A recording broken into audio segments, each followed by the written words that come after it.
Hi, everyone. Hello again.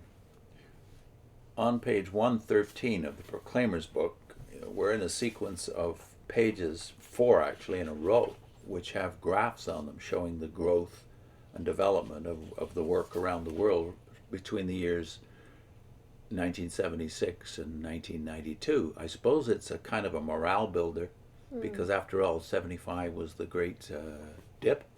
Yeah. And maybe this is a good way of saying, well, look what Jehovah's done since 1975. He has given us great growth all over the world. And now they're talking about facilities, that is, buildings, etc. All They right. start off with a subhead called Facilities to Care for the Growth. As the word of Jehovah continued to move speedily, some thrilling developments became necessary in construction and printing fields under the supervision of the governing body and its publishing committee. Witnesses with experience in construction volunteered their services, and their efforts were coordinated to assist in building new and larger branch facilities around the world. From 1976 to 1992, the building of completely new branch facilities was undertaken in some 60 lands. In addition to that, projects to expand existing facilities got underway in 30 lands.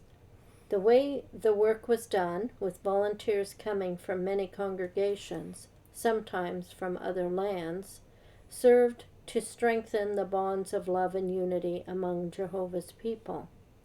In order to meet the Society's expanding multi-language printing needs, witnesses with experience in the computer field developed a computerized pre-press system called MEPS, M-E-P-S, that is Multi-Language Electronic Photo Typesetting System.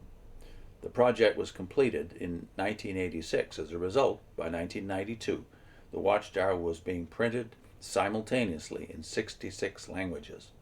The vast majority of Jehovah's Witnesses were thus able to receive the same spiritual food at the same time. As the facilities of the Watchtower Society continued to expand, more volunteers were needed at the headquarters in Brooklyn as well as in the branch offices around the world. From 1976 to 1992, the international Bethel family tripled in size, from about 4,000 to over 12,900 members serving throughout the earth. The governing body and its personnel center, or personnel committee, have looked after the personal and spiritual needs of this large army of full-time volunteers. So we got stats on the Bethel family size and the congregations, right? Yes, and you notice, as if you look over the three graphs we've got so far, the first one was on expanding ranks of pioneers. That's grown exponentially over this period. Yeah. And the Bethel family, quite impressively. But the one that's the slowest of the three so far, and all four really when you look at the next page, is the multiplying congregations. So Yeah. although all this expansion is going on, it's not meaning more brothers necessarily in specific locations. Yeah. That's generally growing, but not exponentially. Those numbers are taken from people who they already have. Yeah, and then you set all these very impressive statistics beside the growth, let's say, in the first century, where we hear in the book of Acts itself that the Christians of that generation, the first generation, were accused of turning the world upside down and filling Jerusalem with their teaching. And then you realize they didn't have any facilities. Yeah.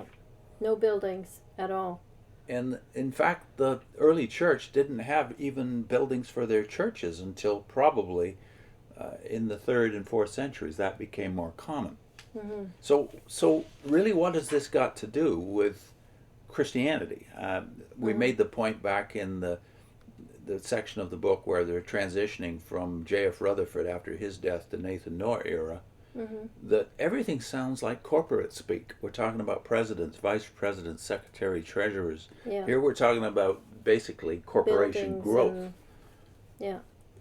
And Does and God personnel. need any of this? And then you wonder, would the stats, if the stats were for the last 30 years instead of the 30 years before 1993 when this book comes out, Yeah. would they be as impressive? And of course, we know now that statistics, at least in the Western world, have stalled, even gone backward over the last generation. Yeah, I think I can't help but thinking this kind of bragging about the numbers of your personnel, the numbers of your Bethel family personnel. This is hiding the truth about they've got people volunteering their time and energies to do all these different things based on the idea that Armageddon's around the corner.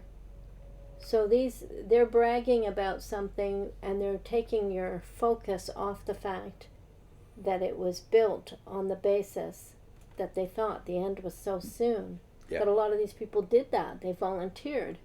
Yeah. They sacrificed things in their own personal lives. They changed things, vital things, in their life in order to do this because Armageddon's right around the corner. That's right. So when you think of it that way, you realize all of the volunteer work that was done during these generations, not just this 16-year period, but everything from Rutherford onward has been generated in the context of you will only have to do this for a short time and then it will be over. Yeah. And for those that say, well, we're serving God because we love God, well, Christians serve God because they love God and believe that we've been in the last days since the apostles. But they can still have their family. They can still have children. Nobody tells them don't have children. Don't do that. Don't, get an education. Don't live your life. Do everything for us, and then one day you'll be able to enjoy all the things people normally enjoy, like family and marriage. So what are we saying basically? That they've obtained all of this volunteer service. I'm talking about millions of hours contributed, billions of dollars contributed by a fraudulent basis. And that is, this whole thing will be over, and then we'll be into paradise earth. The church has never had that gospel, so of course the churches don't tend to generate this kind of explosive growth, even for short periods. No, the cross is a different message entirely. It says that you might have to suffer a lot in this life. Yeah. You might have to suffer all your life for the sake of Jesus Christ. And it is about Jesus, not about joining an organization. So the concept of God's organization captures you by means of fraud. Yeah. So one of the other things that they did a lot of was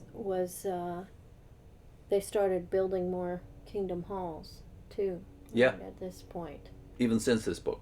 Yeah. Hundreds of kingdom halls have been built all over the earth. And they specialized in these projects where the media would cover a kingdom hall and it being set up on a weekend, basically. Yeah, and now the irony now is that hundreds were built, but at least hundreds have been sold.